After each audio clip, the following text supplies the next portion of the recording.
Are you utilizing the gift that you've been blessed with on this earth? Are you utilizing it to the best of your abilities? What are you doing with it?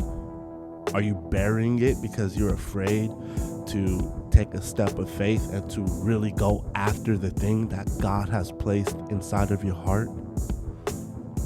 I said in previous videos that God gives us dreams, I believe, to give us a reason, a purpose to live. He gives us dreams to overcome adversity, and he gives us dreams to express him to the world.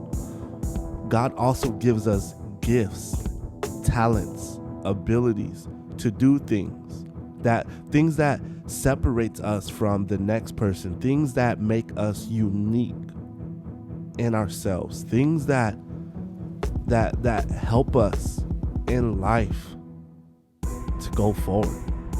But the problem is, a lot of us, we bury our gifts, we hide our talents. We don't want people to notice that about us. We don't want people to know that, hey, I can sing really good, or I can rap really good, or I can write really cool pop songs, or hey, I'm a good writer. I can write blogs, I can write books. Whatever it is, we're afraid of being exposed. We're afraid of people knowing things about us, and we tend to bury our gifts. But you may find yourself today in unfortunate circumstances, and you may be in places that you really do not want to be in, and you're asking God, how can I get out of this? God, look at where I'm at. God, help me. God, where are you? I don't see you. You're not saying nothing to me. And I want to propose this question to you. Are you using the gift that God has given you? Let's talk about it. A lot of us are gifted individuals. I don't think there's anybody on this planet who God hasn't blessed with a gift. You may believe in God, you may serve in God, you may serve God, or you may not. But nonetheless, God gives gifts. He gives gifts. That sounded weird to say. He gives gifts to his people, to his creation, and we can use it to serve him, or we can use it to do our own thing. But like in the Bible, it says that the gifts of God are irrevocable. He doesn't take them away. That's why you got people who grew up singing in churches who are now completely far off from where they began. And I don't want to say that they're far off from God, because you can never be too far off from God, but they may not serve God the way that they used to serve God with their gifts, as far as that goes. And they're using it for their own benefit, their own purposes. And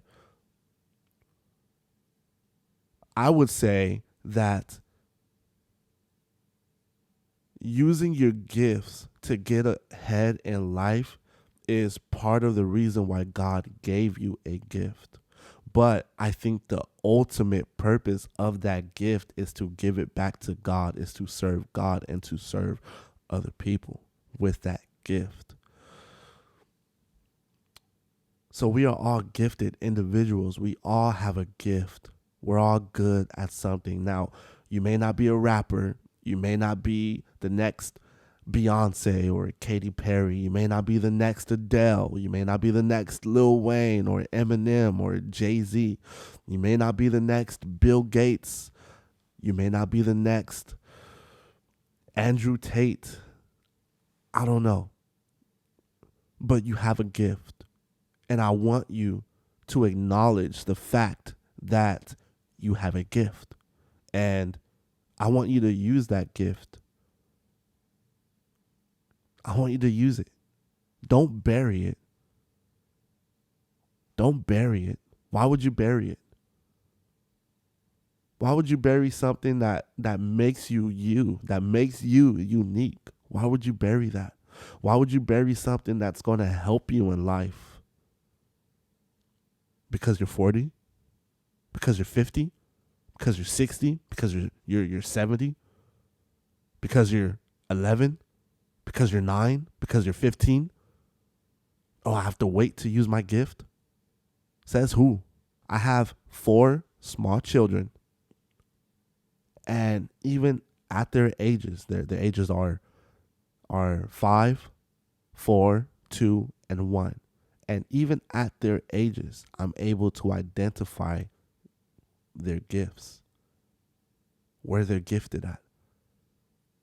And the beauty of me and my wife being able to identify that is we get to strengthen them in that. We get to encourage them in their gifts. We get to buy them things that's going to help sharpen those gifts. Like I don't want them to ignore their gifts. I don't want them to suppress it. I don't want them to bury it, to hide it. I want them to embrace it fully because it's going to help them in life, and God has given it to them.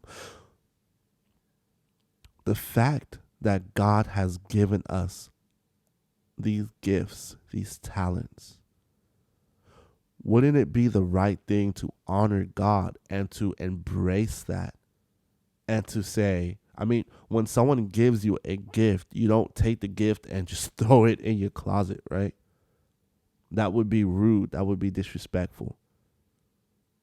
That would be dishonorable.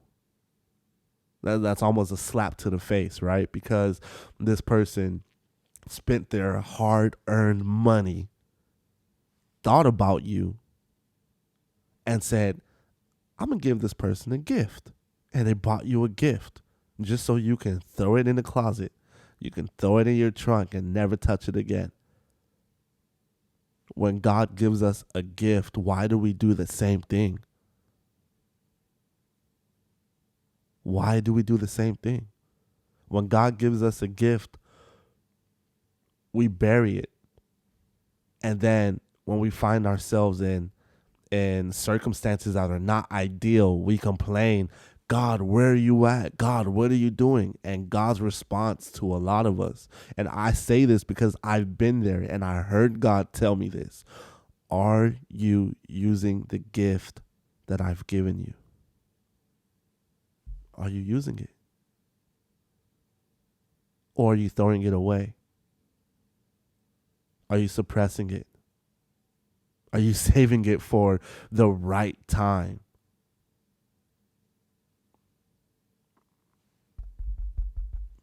There's never going to be a right time. There's never going to be the perfect time. You have to get up and you have to go for it today, now. Do not bury your gifts. Again, I'm going to reiterate this. I'm going to keep saying this because it's so crucial for you to get it. This is what makes you, you. This is what makes you unique. And somebody in this world is depending on your gift. Take it seriously. God uses shaky people to do sturdy projects. So maybe you feel like you can't do anything great in life because you don't think that you're the proper person for the task. Maybe you've heard all your life that you were irresponsible, that you were shaky, that you weren't reliable, that you weren't smart enough, you weren't good enough, you weren't strong enough, you weren't talented enough. Maybe you've been overlooked your whole life, and they always chose the person who dressed better than you, who were prettier than you, who had a bigger personality. They were more outgoing than you. You're more reserved and laid back, and this person is loud and outgoing, and they have a big personality. They're very charismatic. But the thing I love about God is, for one, God uses the foolish things to shame those who think that they are wise. The second thing is that man look at the outward appearance, but God looks at the heart. I remember I used to play guitar on the praise and worship team at my church. And there were many, many times where I would be up there playing and I can feel the presence of God all over me as I'm strumming and playing a note, as I'm strumming the chords. But there was another worship team that came um, from San Diego, Victory Outreach. And man, their worship team was so powerful, so good, so talented. Their guitarist got up on stage and he was playing, I couldn't help but weep. It was so beautiful, and the presence of God was all over it. And at the end of the service, I went right up to him and I was like, "Hey, man, what can you recommend me, to me, so that I can play like that?" Because that was anointing. I felt the power of God all over everything that I heard musically. What was it? And he just looked at me and he said, it's all your heart. God doesn't care about how well you can play an instrument. I mean, it's honorable, right? In Psalms, I believe the Bible says that to play skillfully unto the Lord, right? So we play and we do things in excellence to God. But this gentleman, he said, as long as your heart is in the right place, as long as it's broken before God, you can play on one string a very simple melody and the power of God will be on it. And that changed my life forever.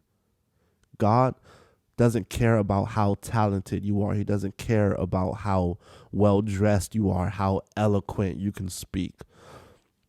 He doesn't care about your fancy degrees. He doesn't care about how charismatic you are. That God doesn't look at the outward appearance. He looks at the heart.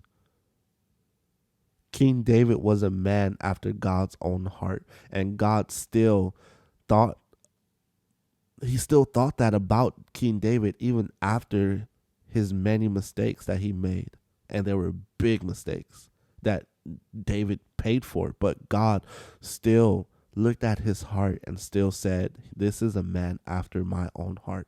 God is a God who looks at the heart. He doesn't look at the outward appearance. He looks at what's inside of us.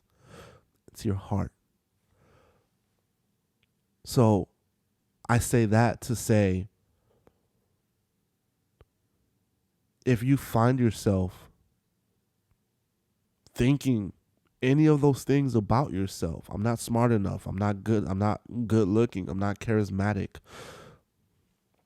I don't have fancy degrees and an expensive education, just know that if your heart is in the right place, you don't have to be perfect.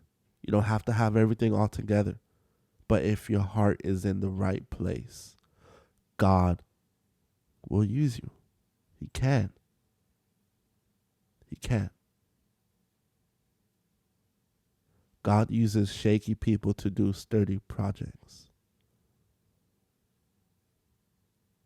Think back to the apostles. Peter was a ticking time bomb, right? King David committed adultery, had the husband of the wife that he slept with killed purposely.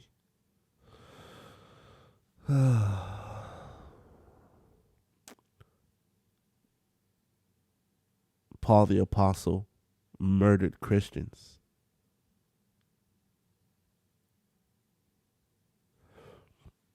These were all shaky people. You look in the Bible, a lot of the people that God used to do great things, they were all shaky people.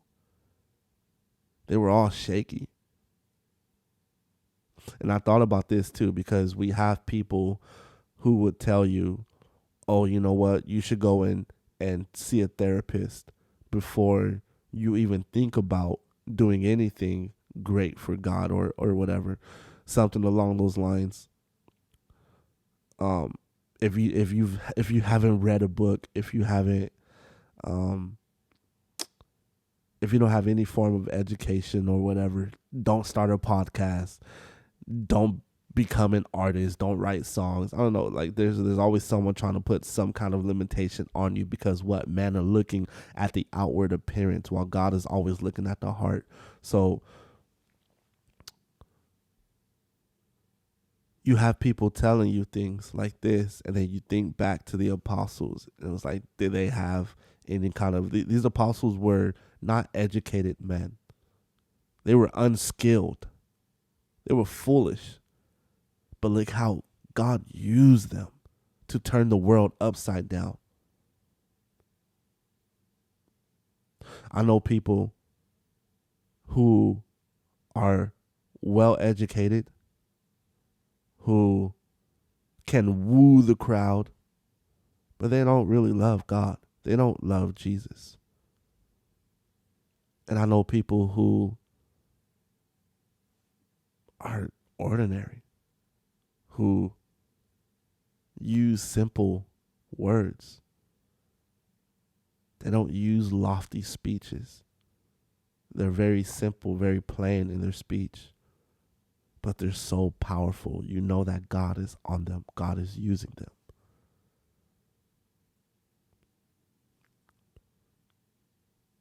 God will use you as long as your heart is in the right place. And here's the exciting news about that. When we're born again, God gives us a new heart. And he puts desires in our hearts. Gives us dreams, gives us visions. His love is poured out into our hearts. The Spirit of God comes and lives in our hearts. Your heart is in the right place already if you're born again. So why not trust God with it? The thing that God has put in your heart to do, the thing that you find yourself so passionate about,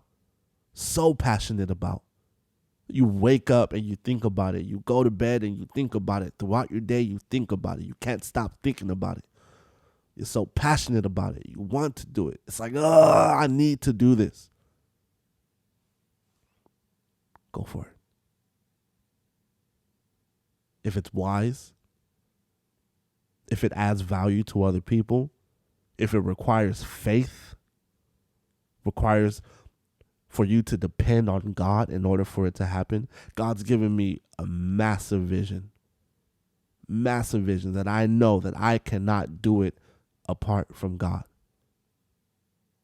That's how I know it came from God, because there's a lot of things that I can do. There's a lot of visions and dreams that I've had, and I can do those things without God. I'm just being honest. I can do those things without God's help. That's how I know it's me. But the visions that are so humongous that I'm like, God, I don't know what the heck I'm doing. I can't do this without you. I need you to show up. If you don't show up, I'm not doing it. That's a God dream. And a lot of us have God dreams.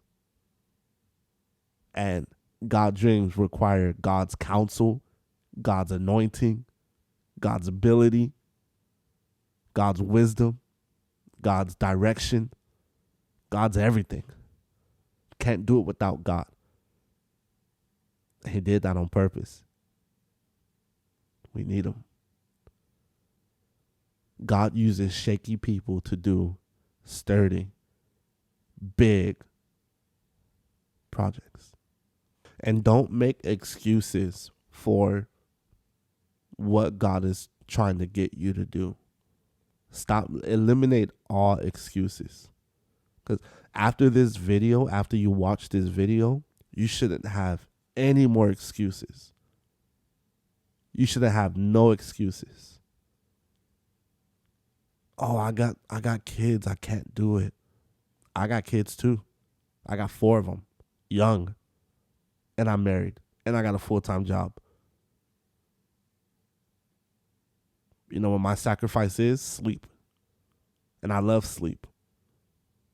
But I'll wake up at 3 o'clock in the morning if I have to. I'll wake up at 2 o'clock in the morning if I have to. I'll wake up at 4. I'll wake up at 5, whatever. If I got to go to bed earlier so I can get up, I'll do that. If I got to stop binge watching Netflix, I'll do that. If I got to unplug my video game consoles, I'll do that. If I got to stop scrolling on social media, on TikTok, on Instagram, Facebook, I'll do that. Stop making excuses. Get off your butt. Tie up those bootstraps and get going. God's not listening to your excuses. God is not listening to your excuses.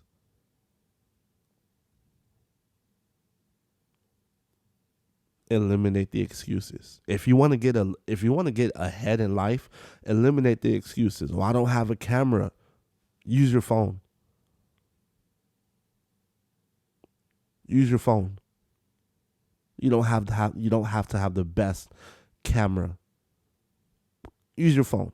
Use your iPhone. Use your Android. Invest in good lighting. They have ring lights that are cheap. $20 you can buy a ring light. And you can make it work. I've done it. You go look at my previous videos. That was with a camera and cheap lighting. And then I was able to invest in a better camera and better lighting. Eliminate the excuses. Oh, I'm the only one that's doing it. So am I. I record the videos. I write the scripts. I edit the videos. I chop them up and turn them into reels. I post them on social media. I make the beats. I write the music. I edit the music. I distribute the music.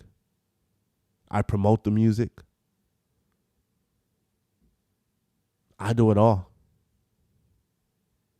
But I'm gifted in that area. So it's a grace that I have to do it. I'm anointed for this. Stop making excuses. You have everything that you need right now to make it happen. You have everything that you need to make it happen.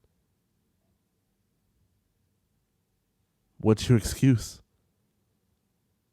Some of you don't have kids and you got excuses why. You can't do it.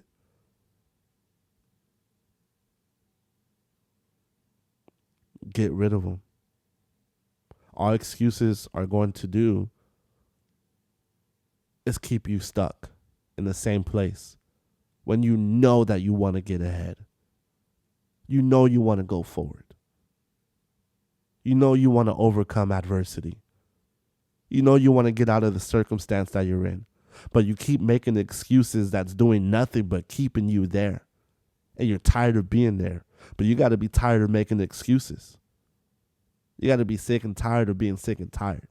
Stop making the excuses. Get up off your butt. Get off the couch. Turn the freaking TV off. Stop scrolling on social media because it's not doing anything for you. You're looking at everybody else living their dreams while you're making excuses about your dreams. Make that make sense. You're literally scrolling, watching everybody live their lives and their dreams and go after their goals and live and go after their vision. You're watching them do that while you and your vision, you're bearing your gifts. You're making excuses about your dreams and the vision that God has placed in you. And you complain about where you're at in life. You won't make the necessary sacrifices. Look, I get it. It's not for everyone, right? Not everyone has it in them to go after their dreams. I get it. But hopefully the same people, can watch this video and you can find that encouragement. You can find that grit. You can find that dog in you to want to get up and to go for it and to stop making excuses. I know I'm coming off strong, but I want you to stop and I want you to embrace all that God has for you.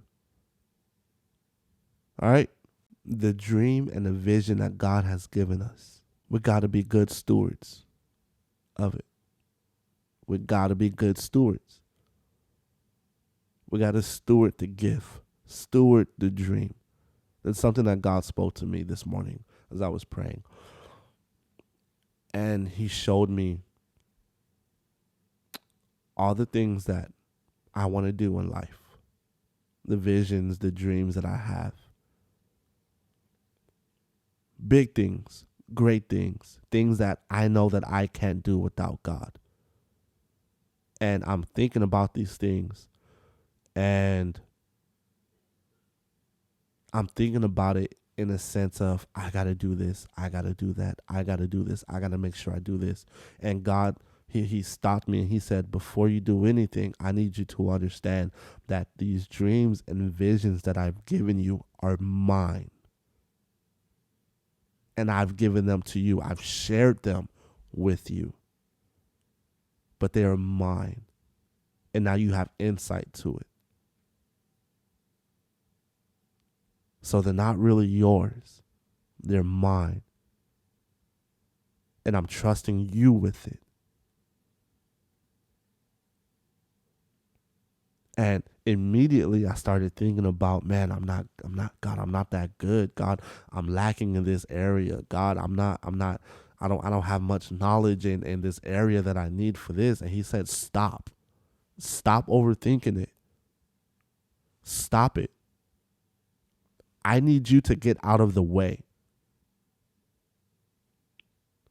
And I was looking at all of my weaknesses and he reminded me, my power works best in your weakness.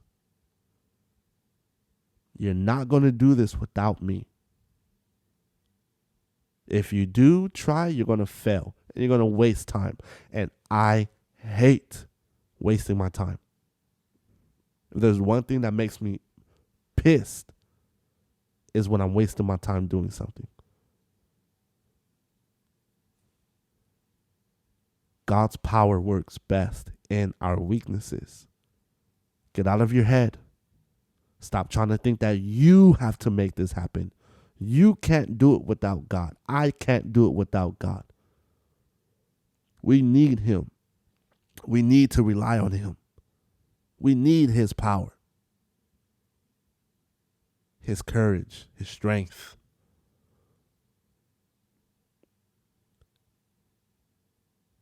God's power works best in our weaknesses.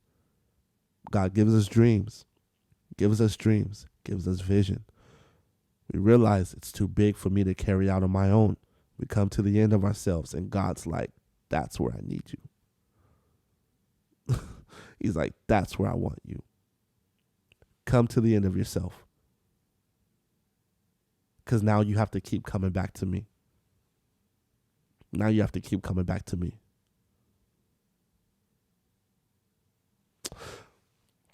Last week, it was raining, and I drive for FedEx. So it was raining, and it was 5 o'clock. We all know now at 5 o'clock, it gets ridiculously dark. It's crazy. I'm driving, and I can't see anything. It's raining. My windshield wipers don't work properly. I have to lean. I have to be slouched over to press this button just so the wipers can keep wiping the rain away, the water away. And cars are coming towards me on the other side, but their lights are blinding me. So at certain points, I can't see the road, and I'm driving through this cliff. Okay, and I'm like, God, I'm going to die today. Like, if you don't help me get home, I'm going to die today. I even started praying like, Lord, make the rain stop. The rain's not stopping. I'm like, Lord, make the rain stop. And I'm like, okay, you want me to die today, huh? Like you really want me to die? Like, I'm gonna die today because like I don't feel safe at all. And so I'm driving through this canyon, and I'm my windshield is fogging up. It just sucks. The whole situation sucks. And so I'm driving, and I'm like literally slouched over. Slouched over, like my chin is practically on the steering wheel. That's how slouched over I am. And I'm just pressing the button, and I'm driving, and I'm just focused, like I'm locked in. And I'm looking at the ground. I'm looking at the road, and I'm trying to identify the lines that keeps me in the middle of my lane. And I'm driving, and when the oncoming traffic is coming towards me, the lights are blinding me. It's like the white lines disappear, and I can't see what's in front of me. And I'm just like, okay, let me slow down. Let me slow down. Cars are behind me. I don't care. I'm like, I'm not dying today. I'm getting home. So I'm driving, and I'm just being very careful, very cautious, very focused. And I'm not trying to pay attention to the oncoming traffic, because if I do, I'm probably going to swerve or crash into a rock or drive off a cliff. I don't know. And so I'm driving, and I finally get through the canyon, thank God. And the road is now lit up. Like, I can see it. I'm just like, okay, Lord. And God starts ministering to me. And he said, you were driving the vehicle, but I was the road that was guiding you. And he said, when you took your eyes off the road, you ran the risk of crashing, of running off of a cliff, of crashing into a wall. When distractions were coming towards you, you slowed down and you proceeded with caution. And he was like, I want you to look at it this way. He said, you're driving this vehicle, but I am the road that's guiding you. How focused you were in getting through that canyon, how focused on the road you were, is how you need to be focused on me. And he was like, there's going to be tons of distractions. And these are going to be like things that legitimately are distracting.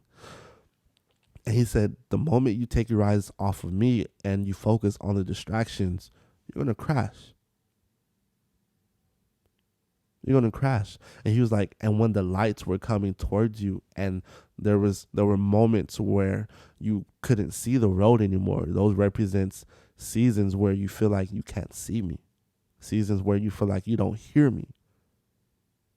Those are moments where you need to slow down, but still proceed with caution.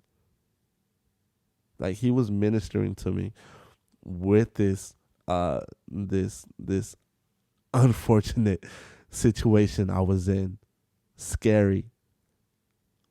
But he got me through it. And God's dreams and his vision for our lives, when he gives us a dream and vision, that is the kind of focus that we need to have on God. Even through life in general. Living this life, navigating through this dark world we live in. The moment we take our eyes off of Jesus, off of what he's done for us, the moment we take our eyes off of God, our focus off of God, we run the risk of getting into things that we really don't want to get into. And we may swerve sometimes. We may go in the opposite direction. But God will never leave us nor forsake us. So like the road I was on, if I was going in an opposite direction, I just needed to turn around. If I swayed to the right, I just need to make sure that I position myself back in the middle of my lane. Get back on track. Get back on the road.